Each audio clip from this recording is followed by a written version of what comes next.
The lights in Miami are brighter than ever, but for the biggest personality in the game, the building was dead silent.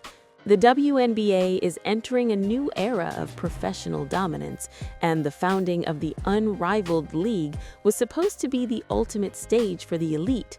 But when the 36 names were officially dropped for the 2026 season, one name was missing from the list, and it sent shockwaves through every front office in the country.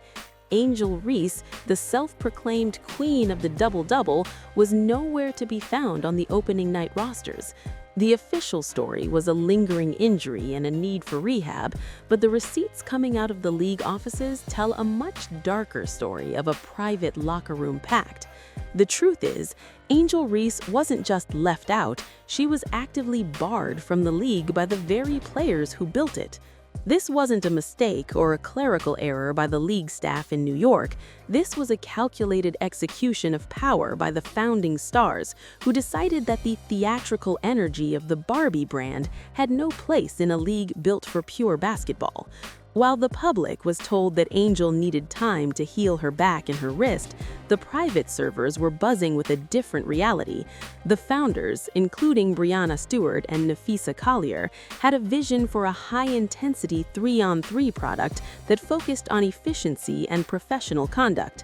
They were looking for killers on the court, not influencers who prioritized pre-game tunnel walks over defensive rotations. The game tape from the previous season didn't lie, and the veterans saw a player who was more interested in building a personal brand than winning at the highest level. The contract mechanics for Unrivaled are unlike anything we have seen in women's sports before. Every player is an owner, and every player has a stake in the success of the league. That means the locker room isn't just a place to change clothes, it is a boardroom where million-dollar decisions are made.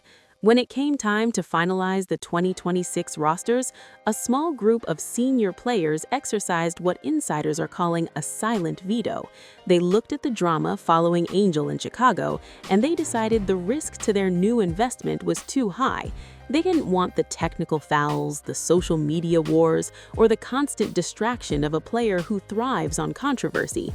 They wanted a league that commanded respect from the jump, and they knew that Angel's presence would turn it into a reality show. The league was about to drop the hammer, and the silence from Angel's camp was the loudest part of the whole situation. Usually, she's the first one to take to the internet to defend her crown, but this time the receipts were too heavy to ignore. The financial fallout was immediate and devastating for a player who built her entire empire on being the most relevant person in the room. When you're left off a list of the top 36 players in your own sport, your leverage with brands vanishes overnight. This wasn't just a snub from a startup league, it was a signal to the entire industry that the tide had turned.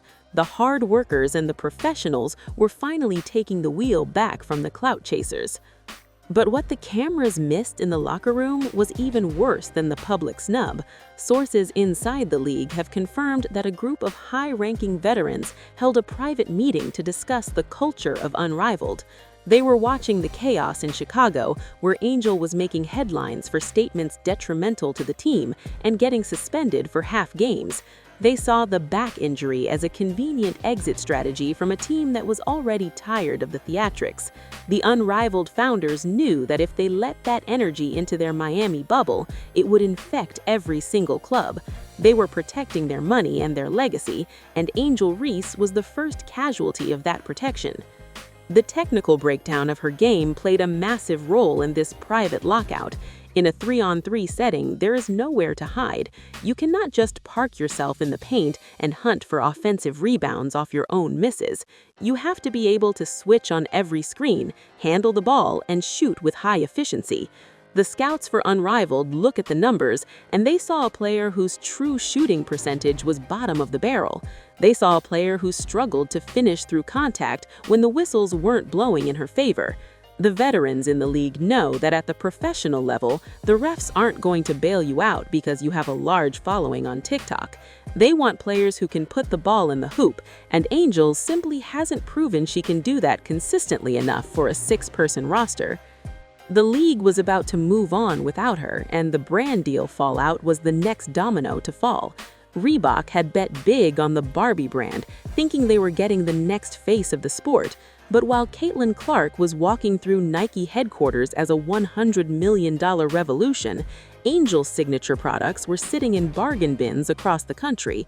The market has a funny way of telling the truth when the hype dies down. Fans want to see greatness on the court, and when you're not even invited to the most exclusive league in the world, the consumers notice. The rumors started circulating that Reebok was looking for a way to pivot their marketing budget toward players who actually had the respect of their peers. The locker room has officially turned, and the evidence is in the roster construction itself. Look at the players who were chosen over her. You have rookies like Paige Buchers and Dominique Malonga, who were brought in specifically for their elite skill sets and professional approach. These are players who put the work in behind closed doors and don't feel the need to broadcast every workout to the world. The Unrivaled League rewarded the grinders and the technicians while leaving the theatrical energy on the outside looking in. The message was sent loud and clear that being a celebrity is not the same as being a superstar. The league war was just beginning, and the tension between the old guard and the new media darlings reached a breaking point. Former teammates have started to whisper about the reality of playing next to someone who requires so much oxygen in the room. In a 3-on-3 environment, team chemistry is everything. If one person is off, the entire system collapses. The veterans didn't trust Angel to play within a system where she wasn't the center of attention at all times. They watched her time at LSU and her early days in Chicago, and they saw a pattern of behavior that prioritized individual accolades over collective success. The toxic teammate label isn't just a rumor anymore, it is the professional consensus among the elite. The contract receipts are out, and they show exactly how much this snub cost her. The average salary in Unrivaled is over $250,000 for a few months of work. That is more than most WNBA players make in an entire season. By being barred from the league, Angel lost out on a massive payday and the equity that comes with being an owner. But more than the money she lost, the prestige of being counted among the best. The league founders weren't just picking teams, they were picking who they wanted to be in business with for the next decade, and they decided that they didn't want to be in business with the Barbie brand.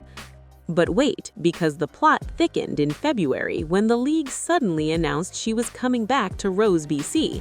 On the surface, it looked like a change of heart, but the forensics show it was a move of pure desperation on both sides. Rose, BC was struggling with injuries and needed a body to fill a vacant spot after Azura Stevens was moved to Hive, BC. Angel didn't return as a conquering hero, she returned as a replacement player on a short-term deal. She had to swallow her pride and accept a role where she wasn't the face of the league, but a mid-season acquisition brought in to save a sinking ship. The terms of her return were strictly dictated by the league, and she was given zero room for her usual antics. The game tape doesn't lie, and her 3-game stint in February proved exactly why she was left out in the first place. While she put up decent rebounding numbers, her impact on winning was questionable at best. The league had already established its identity, and she was just a guest in their house. The other players didn't defer to her, and the refs didn't give her the superstar treatment she was used to in the WNBA. The veterans like Chelsea Gray and Kelsey Plum were the ones running the show, while Angel was relegated to being a role player. It was a humiliating reality check for someone who's used to being the lead actress in every production. The locker room has officially turned, and the respect she once had is evaporating in the way her teammates interacted with her during the final games of the season. There were no celebrations, no shared laughs, and no chemistry. It was a business transaction and nothing more. The veto from the early season might have been lifted for the sake of roster depth, but the sentiment remained the same. She is not part of the inner circle, and she most likely never will be. The founding players have built a wall around the league culture, and Angel Reese is firmly on the other side. The brand fallout continued to haunt her as the playoffs approached. While the other stars in the league were getting featured in major Samsung and State Farm commercials, Angel was notably absent from the high-level marketing campaigns. The investors saw what happened in the early season, and they decided to put their money behind the safe stars like Breanna Stewart and Arika Bunawale. These are the players who represent the future of the sport because they bring stability and excellence. The market has no interest in a player who is a constant liability to the league's reputation. The technical fouls and the on-court outbursts have also taken a toll on her standing with the officials. The league has made it clear that they want a clean product for their broadcast partners like TNT and Max. They don't want games being decided by theatrical meltdowns or constant complaining to the referees. Angel's inability to control her emotions has made her a target for the league's disciplinary committee. Every technical foul she picks up is a reminder to the founders that they were right to keep her out in the beginning. She hasn't learned the lesson, and she continues to be her own worst enemy. The facts are undeniable, and the injury excuse has been thoroughly debunked by her own actions. You don't go from being unable to play to suddenly being the fastest player to reach 200 rebounds in league history without some serious questions being asked. The back injury was a shield used to hide the fact that she was being punished by the league's elite. Once the league needed to fill seats for the playoff push, they let her back in, but the damage to her reputation was already done. She proved that she will use health as a weapon when she doesn't get her way, and that is the ultimate red flag for any professional organization. The league was about to drop the hammer on her all-unrivaled chances, and the result was exactly what everyone expected. Despite her stats, she was completely snubbed from the all-league teams. The voting players and coaches made a statement that you cannot skip half the season and expect to be rewarded with honors. Her response of, "I mean, duh," on social media was a weak attempt to act like she didn't care, but everyone knows how much her ego relies on those accolades. It was the final slap in the face from a league that has completely outgrown her brand of basketball. The villain is always the architect of their own career downfall, and Angel Reese has built a masterpiece of self-destruction. She thought her following was bigger than the game, but the Unrivaled League proved that the game is bigger than any one person. The veterans stood their ground, they protected their culture, and they sent a message to every aspiring pro that theatrics will never replace talent and professionalism. The doors to the elite circle are closed and they are locked tight from the inside.